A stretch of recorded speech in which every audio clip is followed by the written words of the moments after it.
ایک مرتبہ ایک شخص حضرت امام علی ابن ابی طالب کے پاس آیا اور کہنے لگا کہ اے جناب علی ابن ابی طالب، میں توریت، زبور، انجیل اور قرآن کا ایک بہت بڑا عالم ہوں۔ میں نے یہ سنا ہے کہ آپ ہر انسان کو اس کے سوال کا صحیح اور عقل مندانہ جواب دیتے ہیں، لہٰذا اسی وجہ سے آج میں آپ کے پاس ایک ایسا عجیب و غریب سوال کرنے کے لیے آیا ہوں کہ جس سوال کا صحیح جواب یقیناً آپ بھی مجھے نہیں دے پائیں گے۔ تو حضرت امام علی ابن ابی طالب نے یہ فرمایا کہ اے بندہ خدا، تم مجھ سے جو بھی سوال کرنا چاہتے ہو بے شک وہ سوال کرو۔ تو وہ شخص کہنے لگا کہ اے جناب علی ابن ابی طالب، تو پھر میرا سوال یہ ہے کہ آپ مجھے یہ بتائیں کہ آخر وہ اللہ کا ایسا کون سا پیغمبر تھا کہ جو پیغمبر نہ ہی تو جن تھا، نہ ہی انسان اور نہ ہی کوئی فرشتہ، لیکن پھر بھی وہ اللہ کا پیغمبر تھا، لہٰذا آپ مجھے اللہ کے اس پیغمبر کے واقعہ کے بارے میں بتائیں۔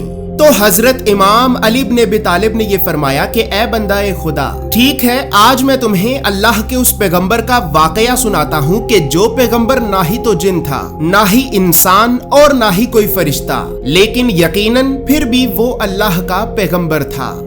دوستو، یہاں پر یہ بات یاد رہے کہ اس ویڈیو میں آگے آپ کو اس پیغمبر کا جو واقعہ سناؤں گا، تو اس واقعہ میں حضرت آدم علیہ السلام کے دو بیٹوں قابیل اور حابیل کا بھی ذکر موجود ہے، لہٰذا بہت زیادہ لوگ ان دونوں بھائیوں قابیل اور حابیل کے نام کو لے کر تھوڑا سا پریشان ہو جاتے ہیں کہ آخر قابیل نے حابیل کو قتل کیا یا پھر حابیل نے قابیل کو قتل کیا۔ تو دوستو، اس پریشانی کو حل کرنے کے لیے یہاں پر یہ بات یاد رہے کہ قابیل کے نام کا پہلا لفظ دو نقطوں والی کاف سے شروع ہوتا ہے، اور اردو زبان کا لفظ قاتل بھی دو نقطوں والی کاف سے ہی شروع ہوتا ہے، لہٰذا یاد رہے کہ قابیل قاتل ہے، جبکہ حابیل کے نام کا پہلا لفظ ہا سے شروع ہوتا ہے اور اردو زبان کا لفظ ہلاک بھی ہا سے ہی شروع ہوتا ہے، لہٰذا یاد رہے کہ حابیل وہ ہے کہ جو ہلاک ہوا، یعنی جسے قتل کیا گیا۔ تو بس پھر اب حضرت امام علی ابن ابی طالب نے یہ فرمایا کہ اے بندہ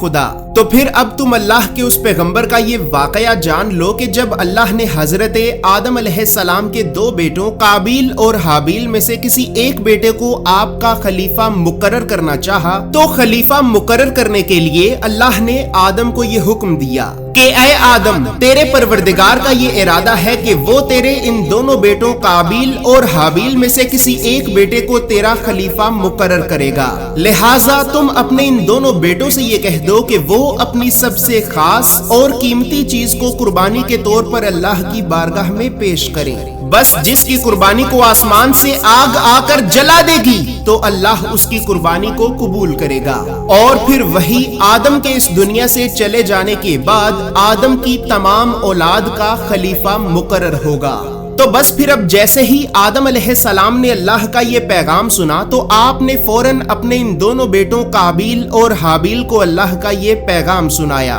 اللہ کا یہ پیغام سنتے ہی حابیل، جو بھیڑ بکریوں کو چرایا کرتا تھا، تو اس نے اپنی بھیڑوں میں سے ایک سب سے بہترین بھیڑ کو اللہ کے لیے قربان کیا، اور پھر اس بھیڑ کو قربان کرنے کے بعد ایک کھلے میدان میں قربانی کی جگہ پر لا کر رکھ دیا، جبکہ دوسری طرف قابیل جو کھیتی باڑی کا کام کرتا تھا، تو اس نے اپنے کھیت کی سب سے کچی اور گلی سڑی سبزیوں کو اکٹھا کیا اور پھر انہی کچی اور گلی سڑی سبزیوں کو ہی قربانی کے طور پر باہر کھلے میدان میں قربانی کی جگہ پر لا کر رکھ دیا۔ بس پھر کچھ ہی دیر کے ہی بعد حابیل کی قربان کی ہوئی بھیڑ پر اچانک آسمان سے ایک آگ کا شعلہ آ کر گرا، اور اس آگ کے شعلے نے حابیل کی بھیڑ کو جلا دیا، اور اسی طرح اللہ نے حضرت حابیل کی قربانی کو قبول کیا اور آپ کو آدم کی تمام اولاد کا خلیفہ مقرر کر دیا۔ لیکن جیسے ہی دوسری طرف قابیل نے یہ دیکھا کہ اللہ نے تو اس کی قربانی کو قبول ہی نہیں کیا